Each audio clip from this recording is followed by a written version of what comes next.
부산진 믿음의 가족 여러분, 하나님의 은혜와 평강이 오늘도 여러분의 가정과 일터 가운데 함께 하시기를 소망합니다. 오늘 말씀은 베드로전서 4장 1절에서 11절입니다. 그리스도께서 이미 육체의 고난을 받으셨으니 너희도 같은 마음으로 갑옷을 삼으라. 이는 육체의 고난을 받은 자는 죄를 거쳤음이니 그 후로는 다시 사람의 정욕을 따르지 않고 하나님의 뜻을 따라 육체의 남은 때를 살게 하려 함이라. 너희가 음란과 정욕과 술취함과 방탕과 향락과 무법한 우상 숭배를 하여 이방인의 뜻을 따라 행한 것은 지나간 때로 족하도다. 이러므로 너희가 그들과 함께 그런 극한 방탕에 다름질하지 아니하는 것을 그들이 이상히 여겨 비방하나 그들이 산자와 죽은 자를 심판하기로 예비하신 이에게 사실대로 고하리라. 이를 위하여 죽은 자들에게도 복음이 전파되었으니 이는 육체로는 사람으로 심판을 받으나 영으로는 하나님을 따라 살게 하려 함이라. 만물의 마지막이 가까이 왔으니 그러므로 너희는 정신을 차리고 근신하여 기도하라. 무엇보다도 뜨겁게 서로 사랑할지니 사랑은 허다한 죄를 덮느니라. 서로 대접하기를 원망 없이 하고 각각 은사를 받은 대로 하나님의 여러 가지 은혜를 맡은 선한 청지기 같이 서로 봉사하라.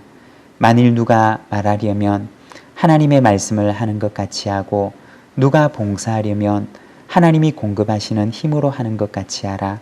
이는 범사에 예수 그리스도로 말미암아 하나님이 영광을 받으시게 하려 함이니 그에게 영광과 권능이 세세에 무궁하도록 있느니라. 아멘. 오늘 말씀 1절과 2절입니다. 그리스도께서 이미 육체의 고난을 받으셨으니 너희도 같은 마음으로 갑옷을 삼으라.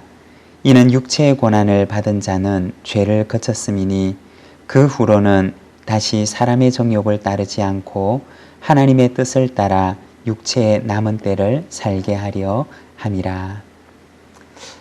베드로 사도는 아시아에 있는 성도들에게 권면합니다. 예수님께서 이미 육체의 고난을 받으셨습니다. 여러분도 같은 마음으로 갑옷을 삼으십시오. 여기서 갑옷이라고 하는 것은 전쟁 때 입는 옷을 말합니다. 적의 공격을 막기 위한 방어용 옷을 말하는 것입니다.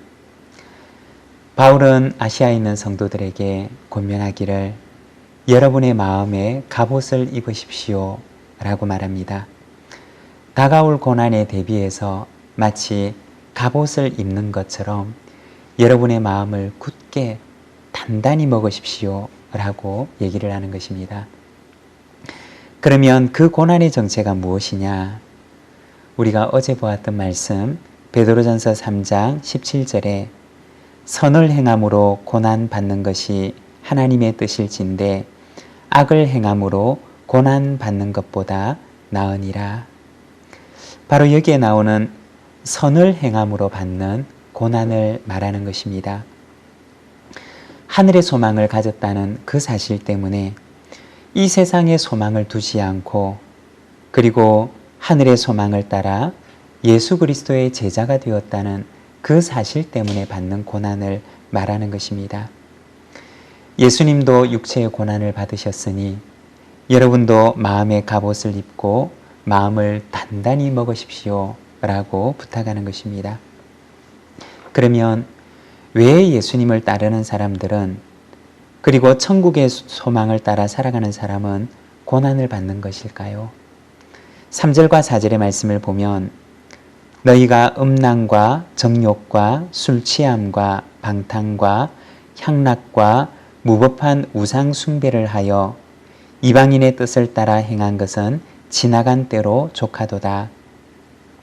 이러므로 너희가 그들과 함께 그런 극한 방탕에 다름질하지 아니하는 것을 그들이 이상히 여겨 비방하나. 여기 보면 왜 그리스도를 따르는 사람들은 천국의 소망을 가지고 사는 사람은 고난을 당하느냐? 바로 그들과 함께 다름질하지 않기 때문이라고 이야기를 합니다.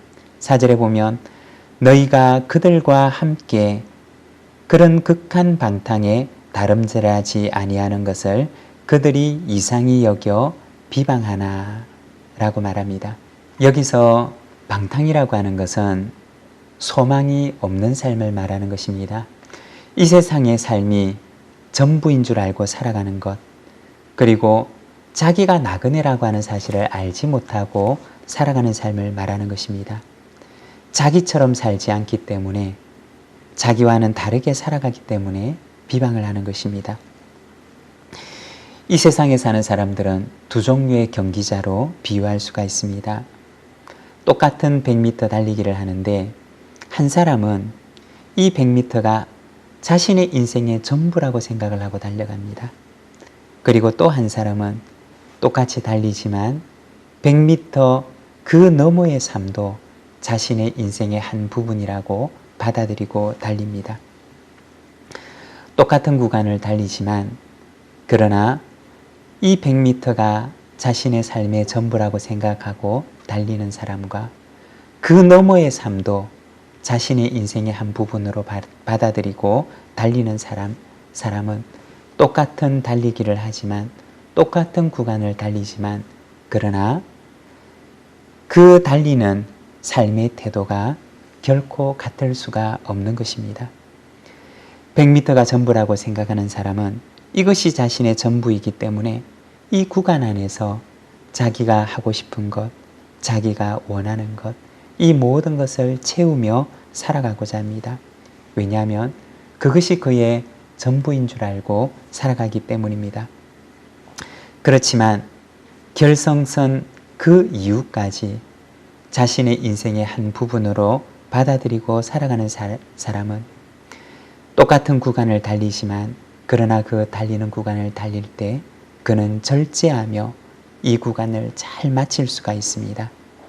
이것이 바로 소망이 있는 사람과 소망이 없는 사람의 차이라고 하는 것입니다. 그들은 비방하기를 왜 당신들은 나처럼 달리지 않습니까? 왜 당신들은 내가 생각하는 것처럼 생각하고 달리지는 않습니까? 라고 비방을 합니다. 그러나 그리스도인은 오늘 우리가 읽은 이 말씀에서처럼 그들과 함께 달리는 자가 아니라 그리스도와 함께 달리는 사람입니다. 사랑하는 여러분, 여러분은 이 세상을 달릴 때 어떤 경주자로 달려가십니까? 세상과 함께 달리는 경주자이십니까? 아니면 그리스도와 함께 달리는 경주자이십니까? 이 땅에서 경주를 하며 달려갈 때 상 주실 주님이 그 끝에서 기다리고 계심을 믿고 바라보며 그 길을 따라 걸어가는 우리 모든 믿음의 가족들이 되시기를 바랍니다. 그러면 소망의 달리기를 하는 나그네는 어떻게 달려야 하느냐? 7절의 말씀을 보면 만물의 마지막이 가까이 왔으니 그러므로 너희는 정신을 차리고 근신하여 기도하라고 얘기합니다. 여기서 정신을 차린다 라고 하는 말은 만물의 마지막을 볼 줄 아는 식견을 말하는 것입니다. 우리의 인생은 두 가지의 종말을 맞이하게 됩니다. 먼저 첫 번째는 모든 만물의 종말입니다. 그리고 두 번째는 개인의 종말입니다. 모든 인생은 바로 이 두 가지의 종말을 맞이하게 됩니다. 정신을 차린다 라고 하는 것은 바로 종말을 바라볼 줄 아는 지혜를 말하는 것입니다.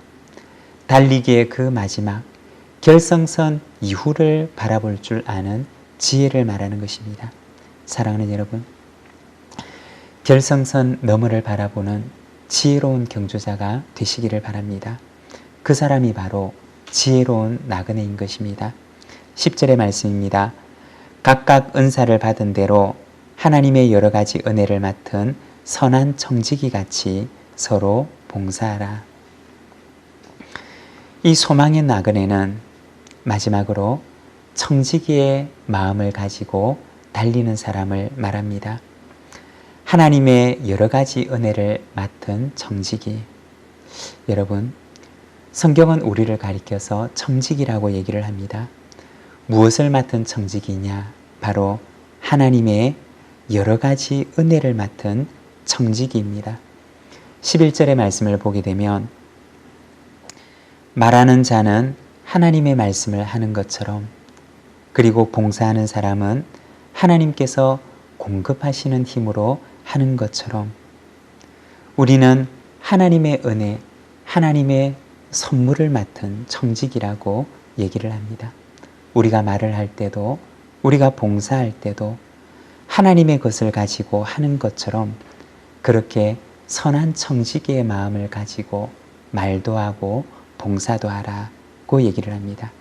사랑하는 여러분, 우리가 어떤 말을 하든지 또는 우리가 어떤 일을 하든지 하나님의 은혜를 맡은 선한 청지기처럼 주인에게 칭찬을 받도록 일하는 저와 여러분의 삶이 되기를 소망합니다. 오늘도 선한 청지기로 살아가는 복된 하루가 되시기를 바랍니다.